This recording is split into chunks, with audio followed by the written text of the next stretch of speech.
It's your boy Tipsy Japan back with another episode of ATAS across time and space. Yes, sir. How are you doing, people? It's good. It's good to be back. Be over here with my host from Cross Culture. He requires no introduction, but I always allow him to do what he does. Ace, hit him off, man. You already know it's your boy Ace, Cross Culture, back with another one. ATAS episode, where we at? 75? Yo, it is crazy. 75. We trying to get to 100. Who's trying to rock with us to get to 100? For real. I'll tell you. First to the game. Oh, wait, that's a familiar person who said first.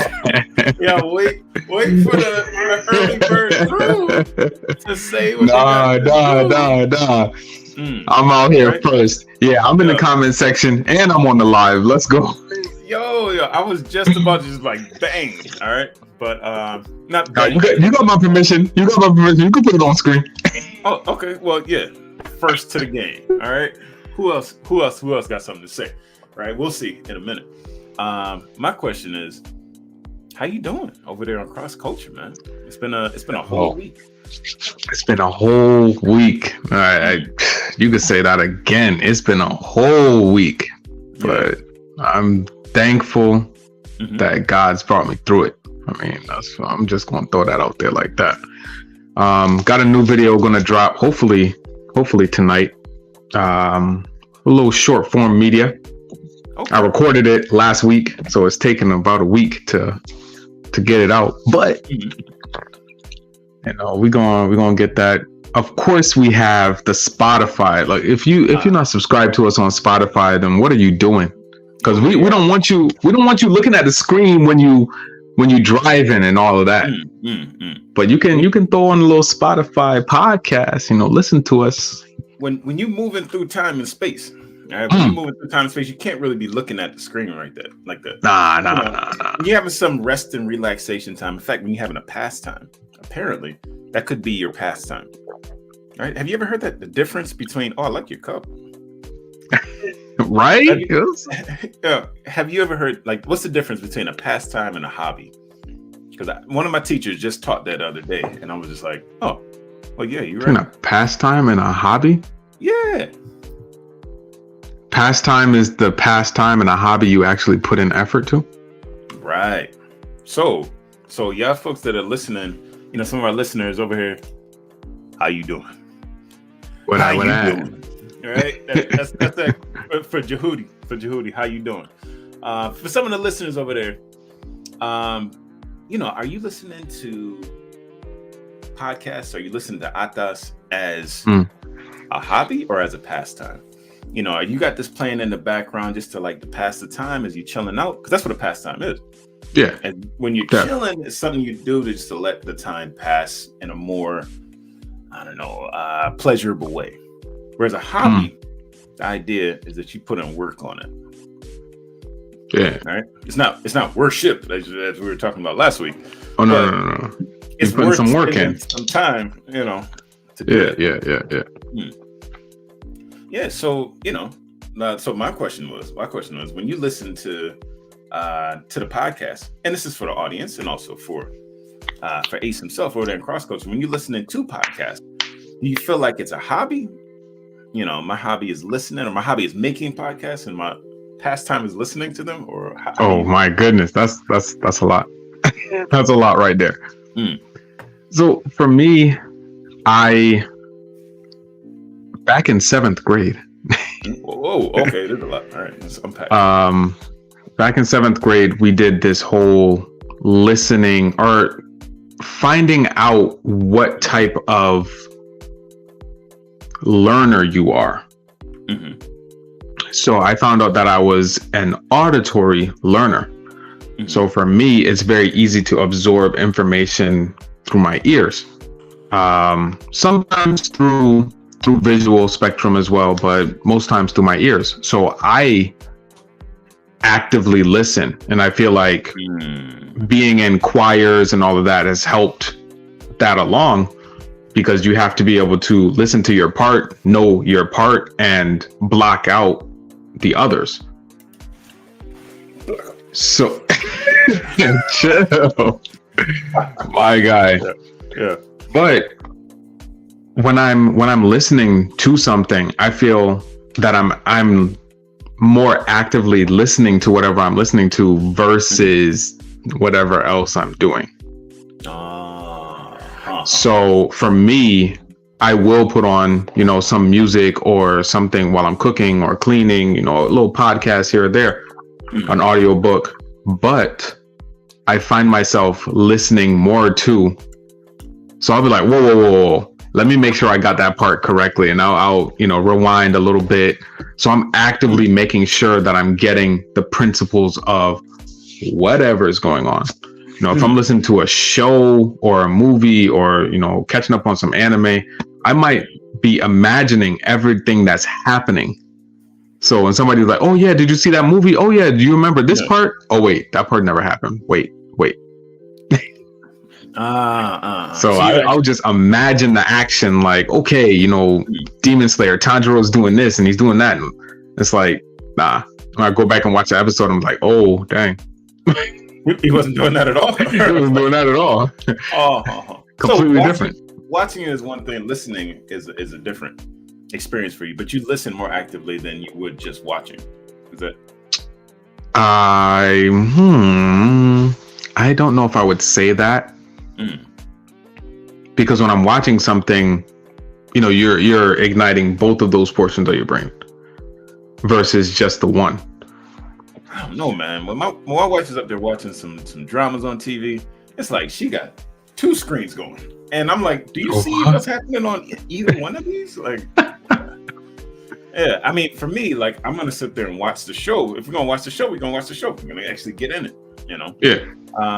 And the type of listener I am is the same too. Like, I'll listen to something kind of maybe on double speed or something, but then I'll go back 10 seconds. Whoa, hold on, what was that? I'm writing right on my screen because I gotta take some notes. Otherwise, it's gonna pass. So I'm not a very good listener. What? I'm not a great listener, but I'm listening a lot. So I hear a lot. Okay. So I mean, but the difference between hearing and listening. Well, yeah, hearing is just going in one ear out the other. Well, it's kind of the same thing about pastime and hobby, is that hearing is passive, right, and listening is active. Well, that's the best description I've heard. I should have told my students and my teachers to say it like that. So the type of listening that we want to do with the audiobook that we've been listening to, called Disrupting the Game, is active. Disrupting the game. You want to actively listen and change things up because of the music, or not because of the message. All right, what you hear. So one thing that came up with this chapter 6 that we're currently on, is chapter 6. No, you did chapter 6, chapter 7. There you go. I had a number in my head that was subtracting 1, right? VH1. This man was over there doing big things at VH1, and he started talking about some of the musical influences earlier in his life. So I want to get on those two kind of little bits right there. Oh no! About musical influences. Who or what influenced you early on as it regards to music. And it's not just you, but it's to the audience as well. So if we get like people chiming in and saying, you know what, oh yeah, I felt that artist back then, or nah, man, I was all about such and such. I was on that Bobby McFerrin. Bobby McFerrin? Yeah. What? Yeah. What's going on with you as far as music? Early on music. Music. Oh, dang. Poster? Did you have a poster on your wall? No music posters. No music posters. No poster. I wonder why. No music posters. Tell us. Let's see. I'm trying to remember. Because there are some big influences that aren't even influences. It's very strange. So growing up, was in church choir for a very long time. Mm-hmm. So there was that. But Jamaican parties were a thing. Cookouts. So there was a lot of that. But hold on. My mother, for a very long time, she had Aretha Franklin on CD, and she had like a 5-disc changer, and these things would like kind of slot in like diagonal, and she had like all 4 of the discs there, and I remember it vividly. It was a black background and then like flower, like a superimposed flower in like a pastel turquoise.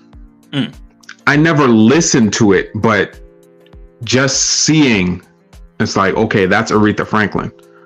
Like I didn't listen to her, just seeing the CD. Okay. Like I knew that Aretha Franklin made music, and that she had to be pretty great to have a greatest hits, you know. But it's beyond that. It wasn't really like a big influence. I would say.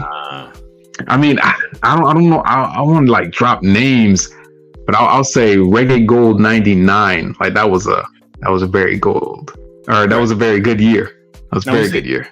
You say influence though. Influence. How did it influence you? How did it influence me? What did it shape for you? What experience did it shape for you? I don't know that the music itself, but everything that surrounded the music. So like I got into dancing because of the house parties, because of the, kids parties where this music was blaring. It's like, okay, well, you got to learn how to do X, Y, and Z, twin and twin doing some crazy stuff. Okay, let me pick up some stuff from them. Okay, church party in the basement.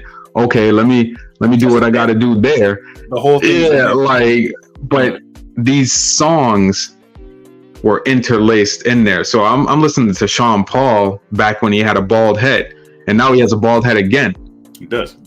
Yeah. So I mean, even he was talking about recently in an interview that he was big in Jamaica in like the 90s, and then he dipped down because he tried to break into the international market, and then he took back off. And it's like, yeah, I remember shilale lale lale boom boom shile, like, yeah, deport them, infiltrator, like, you people don't know Sean Paul. They think, oh yeah, Sean Paul, no. You got to know his old stuff. Like, I'm talking Sanchez. I'm talking Luciano. I'm talking, Garnett Silk. Yeah. Like those are probably the big reggae artists that shaped me. Sunday morning, mom's cleaning or cooking breakfast, and that's what's blaring. So yeah, that's the big ones. You mentioned dance too, right? Oh yeah, I see the comment, bro. I see the comment. Heel and toe, right? Heel and toe. Teach her how to do that. All right, she asked me to teach her how to do that. It's like this comes natural to me. Why does it come natural? Because heel and toe, right? But also the technology too. And this is the link back to the book, because there were certain technologies at that time. Like, where would you see your music? Or where would you hear the music? Were you hearing it on the radio? Were you seeing it on the TV? Were you allowed to watch MTV? Because it was, there was VH1. Yeah. That's a loaded question. That's all loaded. What kind of listener were you? What kind of listener were you then, and what kind of listener are you now? I was a defiant listener, because my mom was like, no, you cannot watch music videos in the house. But I got home before she did. Turn on my music video. Look, I'm not claiming to be perfect, but I'm also not a monster. All right, just throw that out there. So there was, of course, music videos I made mixtapes, hitting record when the radio came on, and then hitting stop and making sure you go back because the DJ's talking and okay, right there, that's where I'm going to start the next song. Yeah, I remember doing that, making mixtapes. Yeah. So it's nowadays, because I mean, I was on LimeWire, that illegal stuff. But nowadays, I try to. That was the Wild West. The Wild West. Napster, LimeWire, FrostWire, Morpheus. Morpheus. I never got on Morpheus, but yeah, it's all of that. Burnt CDs, bootlegs. Shoot, I remember a burnt CD that you made. Oh man, which one? Yeah. Reggae Gold. What is it? Reggae Gold. No. I mean, no. Like rhetorically speaking, like which one? Oh no. Yeah. I mean, I remember specifically that one, the one after we came back from Jamaica. That year, that was it. It was a 2-disc compilation. I was like, Stone Love. This is ridiculous. So here's an interesting thing now.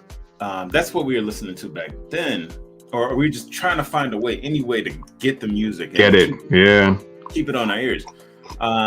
Reggie mentioned something called interstitials, right? Where it's like you're trying to literally keep the listener engaged and keep them on like whatever platform it is. If it's watching a channel, it's trying to keep them on that channel. If it's going to the website, what can you do to keep the person on the website? And all these little tricks and schemes and all this stuff, And so is that necessary now?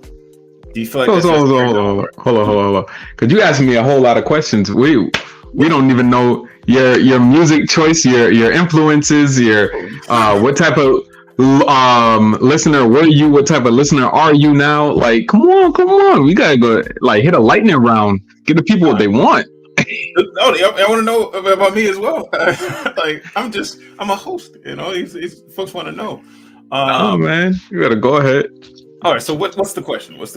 All right, so first question is musical influence. So what was your musical influence? I'm gonna go ahead and say my mom was my biggest musical influence. Oh, okay. Why? Because early on, it was what she was playing or she was allowing to be played in the house. I didn't have cable to go through. I had to go to your house to get that. Right? A little Cartoon Network here.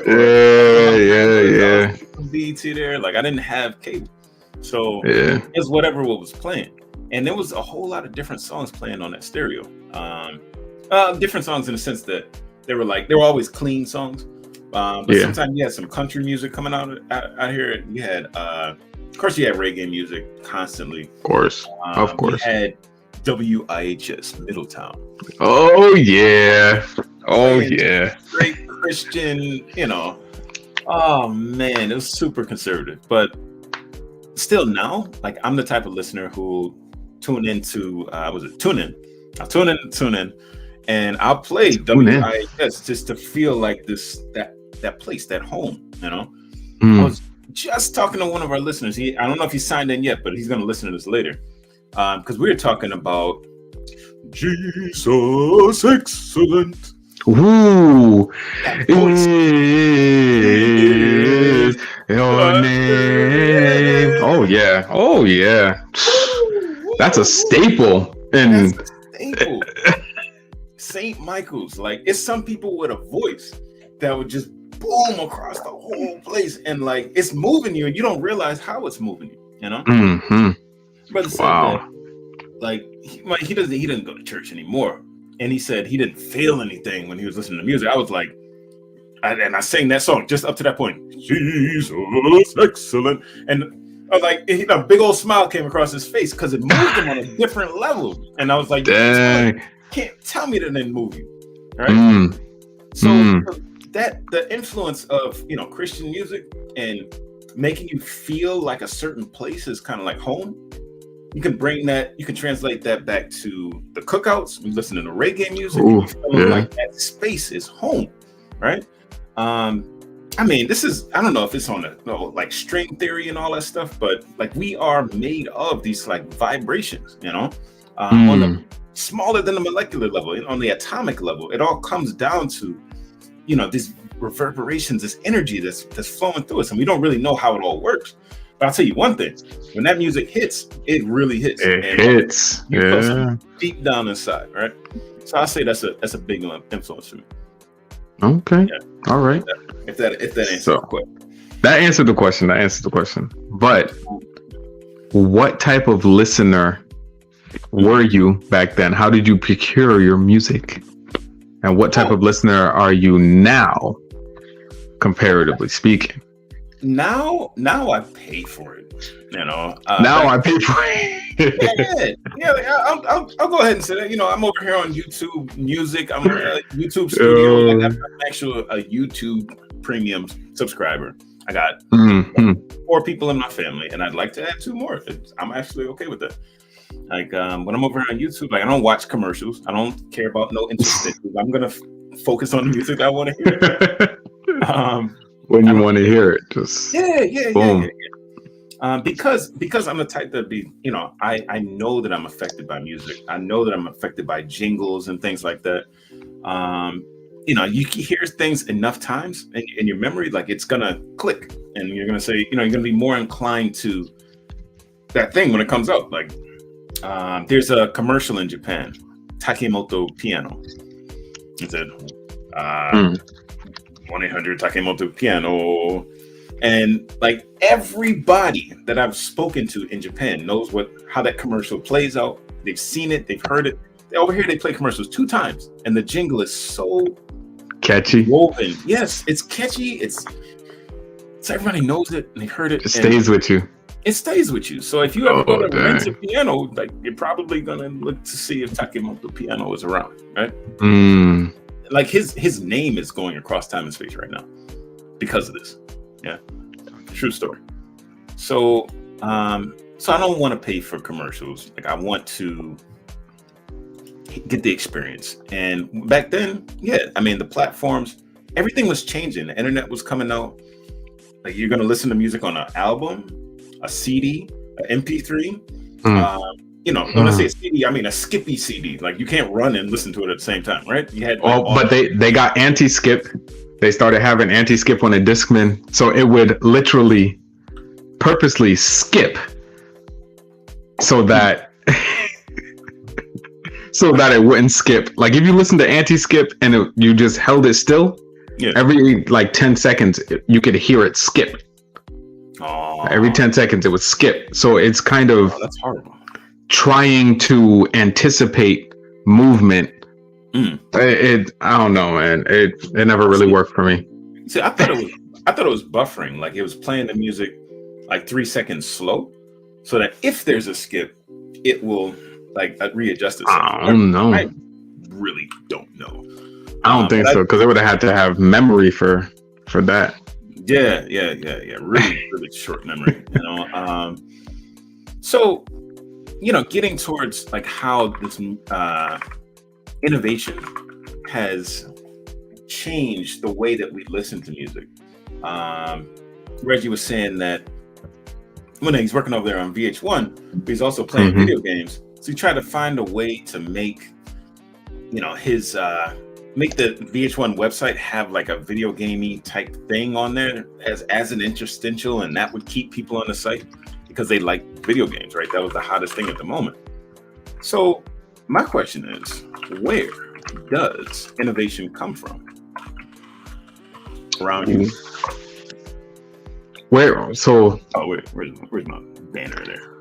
Are you asking me where innovation comes from, or where innovation comes from in my life? Because I feel like okay, all right. That's kind of a big question. When I say where's innovation come from, I mean in your workplace or in your life. He said that innovation can come from anywhere. So we need to have processes in place to how to incorporate those into our own kind of model, like business model. He's talking about it at work. New ideas lead to new revenue streams, and that's all great and good. My question was,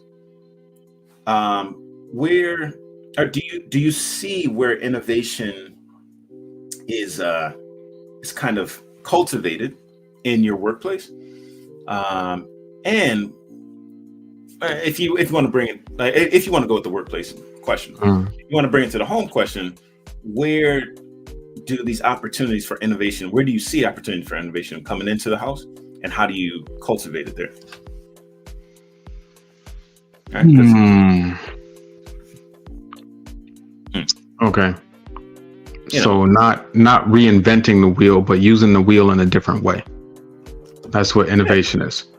So we at work, we still use a lot of paper. And just recently,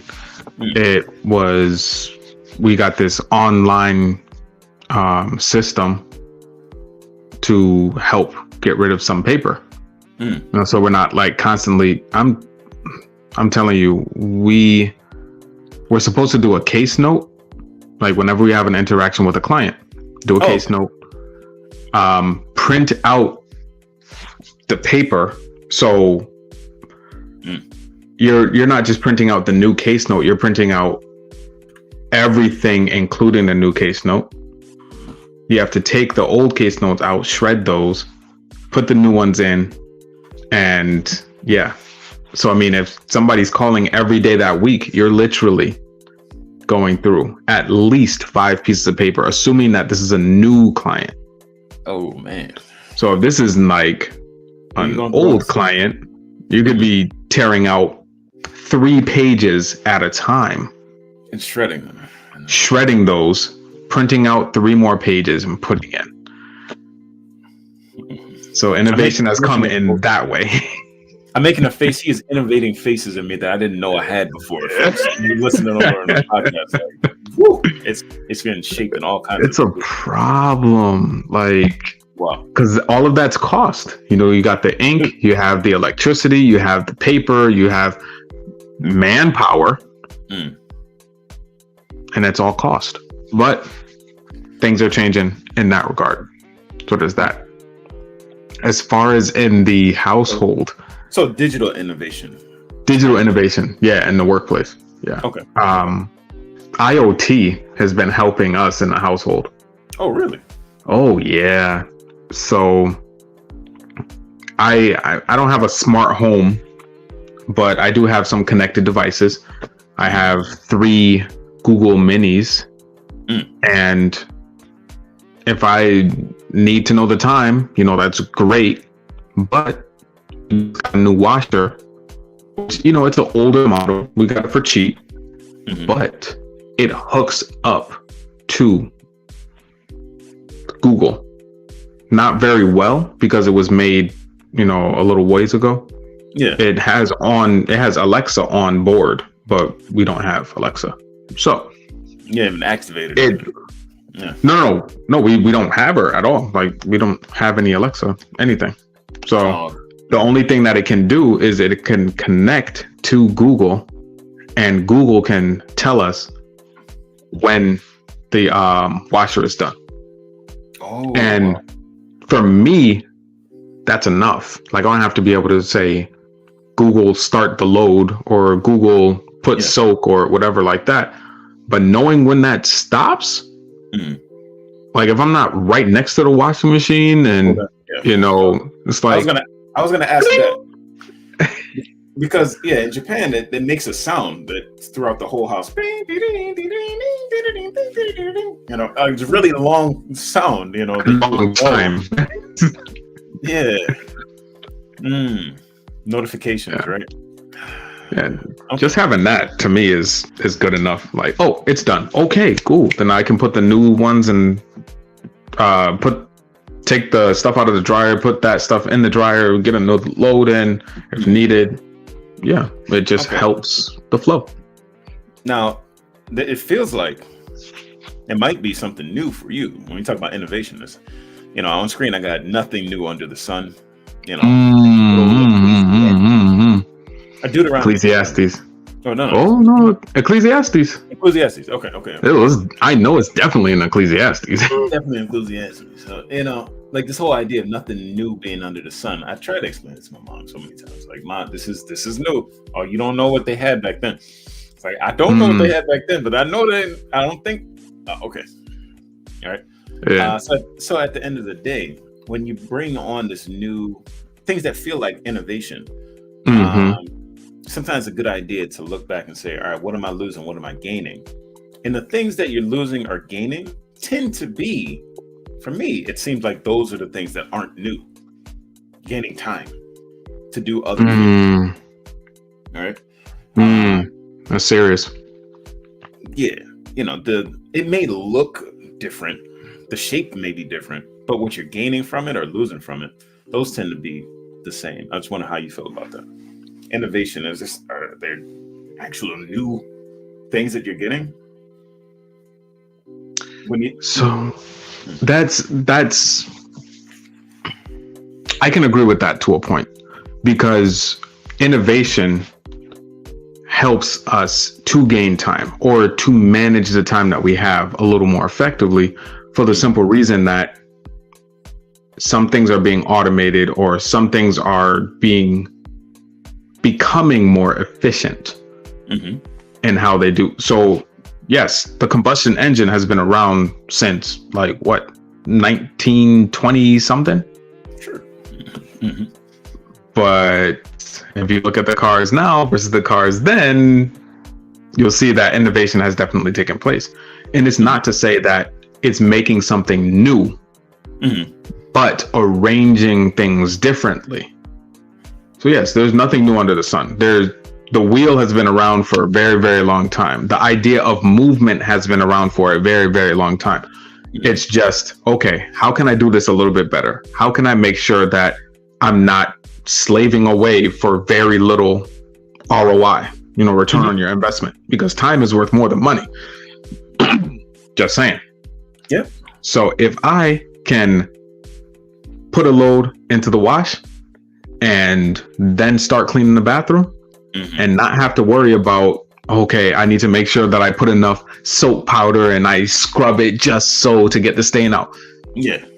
I don't have to worry about that. I mean, I'm about to revamp my bathroom cleaning because I saw that they have these brushes that you can put on the end of a drill to clean the shower. You can clean the bathroom with this thing. You just... It's funny that you say that. It sounds like, but nothing new under the sun. It sounds nothing new. It sounds like a Brillo pad. And basically, they have brushes and they have Brillo pads. Yeah, all on there. Yeah. And they say, well, not that they say, but one of my brothers in the prayer group the other day, he said that having a wife is kind of like having a Brillo pad. Oh no. And I'm not saying anything against women at all. Actually, she got nappy hair? I mean, no. Like they scrub some things out of us. They take off some layers out of us. Mercy, we wouldn't God. have had no other way. Mercy, God. You get scrubbed with that Brillo pad. It's like, whoo, that's real. Dang, that's clean. Now you're gonna shine. All right, like you ain't gonna shine no other way. No other way. God bless. God bless the wives out there. God bless the wives. God bless the iron out there. The iron that's sharpening the iron. Iron sharpening iron. I don't want no woman like no iron, but this is your iron, folks. All right, ATAS is your iron. It's your daily, not daily dose, but you can get us daily. All right, and just go back and get another piece of it. But we out here every week, rain or shine. Well, sometimes if it rains too hard, you might have to listen to a previous episode. All right. Yeah. But we got you. We got 74 episodes in the bank. I mean, what you want from us? And I'm telling you, from 75 going to 100. 100. It's supposed to be some big things going on. What's supposed to be going on? Big things. All right, look. 75 and 100. So what we want to do is, of course, we want to have a little celebration for the 100. We're looking at getting different ways to to monetize, because we're not one of those big channels, or neither one of our channels is that big. I got 63 subscribers, and I found out, and I was like, oh snap, I broke 60. That's great. No, appreciative for all of those that are listening, but sometimes we want to do things and we don't got the money, so we want to try to look at alternative revenue streams to pour back into YouTube, to pour back into the podcast, to pour back into time and space.